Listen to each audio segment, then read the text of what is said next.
है हमारे सपनों का मर जाना। भारत के लाखों युवकों का सपना मर गया है या मारा गया है।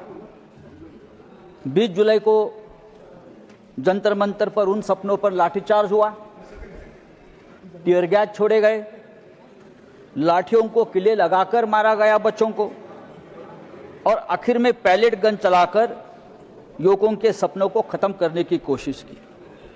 सर, इस सदन में यहां भी और वहां भी बहुत से ऐसे नेता बैठे हैं जिनकी राजनीतिक शुरुआत छात्र आंदोलन से हुई है, लेकिन मुझे आश्चर्य और दुख भी है कि वहां इतने बड़े बड़े छात्र आंदोलन से बैठे हुए नेता है। नड्डा साहब खुद छात्र आंदोलन से आए हैं, विनोद तावड़े जी आए हैं, और भी बहुत लोग हैं। किसी को ये नहीं लगा कि बच्चे लाठी खा रहे हैं, बच्चे का अनशन चल रहा है, जाकर हमारी संवेदना उनके साथ बैठकर व्यक्त करें, उनको थोड़ा सा समझाए। इमरजेंसी की बात होती है हमेशा यहाँ।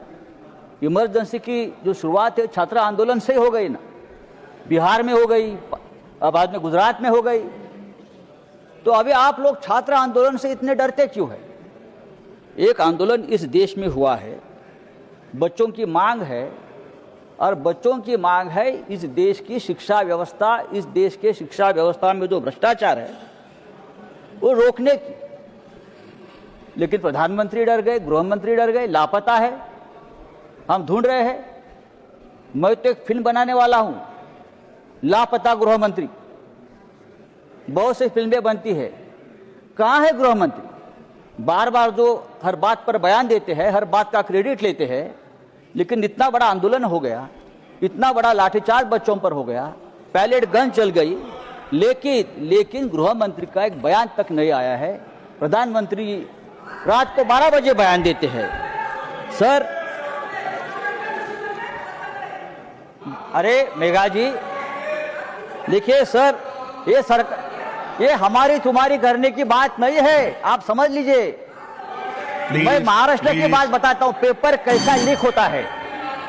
पेपर लीक मामले में सबसे ज्यादा लोग महाराष्ट्र में पकड़े गए, आपको मालूम है? माननीय संजय जी, सबसे ज्यादा 8 लोग महाराष्ट्र से हैं। आप उनके लिंक निकालिए। सभी सरकार, अरे छोड़ो भाई, माननीय संजय जी, समय समाप्त है। सभी भारतीय जनता पार्टी के सदस्य हैं। माननीय संजय जी, समय समाप्त हो रहा है, कंक्लूड करें। ये मैं दुर्भाग्य से मैं यहाँ माननीय संजय जी, समय समाप्त हो रहा है, देश के करोड़ों विद्यार्थियों के लिए नीट की जो एग्जाम है वो केवल एक परीक्षा नहीं है, बल्कि उनके जीवन और भविष्य का निर्णय करने वाली व्यवस्था है।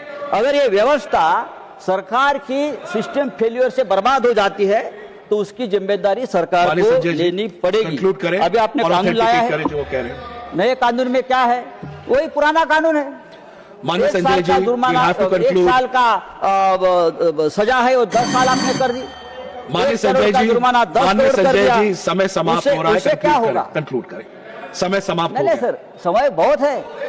35 दिन हमारे बच्चे उपोषण को बैठे, अनशन को बैठे, तब आपका समय नहीं खत्म हो गया, और अब आप 2 मिनट बात ज्यादा करना चाहते हो तो हमारा समय खत्म होता है। सर, ये नहीं हो सकता है। सर, ये लॉ जो है, आपने जो लॉ बनाया है, ये लॉ से कुछ होने वाला नहीं है। पेपर शेड करने वाले से नीचे तक सब ऊपर है, उनके लोग बैठे हैं, वहां ऊपर से नीचे पेपर लीक हो जाता है। ये हमने हमारे आंखों से देखा है। जो वाइस चांसलर की बात हो गई, कैसे कैसे लोग वाइस चांसलर, कुलगुरु, जो इतने एक महान पद के ऊपर हम ऐसे लोगों को बिठाते हैं। थोड़ी तो हमको हमारे एजुकेशन सिस्टम की, हमारी व्यवस्था के बारे में चिंता होनी चाहिए कि हम बड़े बड़े यूनिवर्सिटी में कैसे लोगों को बिठा रहे हैं, नहीं चलेगा। इस देश के एजुकेशन सिस्टम को बहुत प्रतिष्ठा रही है, थैंक यू, खास करके महाराष्ट्र में, थैंक यू, दिल्ली में, थैंक यू माननीय संजय जी। लेकिन आप लोगों ने पूरी व्यवस्था को बर्बाद कर दिया है। Thank you sir, I have to move on sir, I have to move on. माननीय संजय जी, जिस देश में राम मंदिर लीक होता है, राम मंदिर की दान पेटी लीक होती है, वहां पेपर लीक होना आप लोग बड़ी बात नहीं है, आप करते रहेंगे। Time is up, honourable minister for parliamentary affairs. Nothing else goes on record. Honorable Minister for Parliamentary Affairs, please sit down. Time is over.